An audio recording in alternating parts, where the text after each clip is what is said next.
Intensive care unit অর্থাৎ আইসিইউতে যে সকল প্রয়োজনীয় যন্ত্রপাতি, অক্সিজেন সিলিন্ডার, ভেন্টিলেটর সহ সকল প্রয়োজনীয় জিনিসপত্র এবং একটি ডাক্তারের বিশেষজ্ঞ টিম একটা এরোপ্লেন বা হেলিকপ্টারে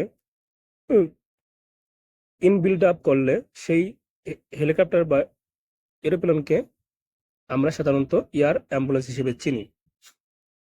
এয়ার অ্যাম্বুলেন্স মূলত কোনো মুমূর্ষু রোগীকে দ্রুত স্থানান্তর করার কাজে ব্যবহৃত করা হয়। এছাড়াও বিভিন্ন দুর্গম অঞ্চলে এবং বন্যা, দাবানল সহ যাবতীয় প্রাকৃতিক দুর্যোগে এয়ার অ্যাম্বুলেন্স ব্যবহার করা হয়। ইউরোপ ভিত্তিক এরোপ্লেন নির্মাতা কোম্পানি এয়ারবাস এয়ার অ্যাম্বুলেন্স তৈরি করে থাকে। এছাড়াও বোয়িং এয়ার অ্যাম্বুলেন্স তৈরি করে থাকে। জার্মানির টেকনোলজি এয়ার অ্যাম্বুলেন্সের সবচেয়ে গুরুত্বপূর্ণ ভূমিকা রাখে। যুক্তরাজ্যের দাতব্য সংস্থার কাছে 21টি এয়ার অ্যাম্বুলেন্স সহ বিশ্বের বিভিন্ন প্রান্ত অ্যাম্বুলেন্স রয়েছে।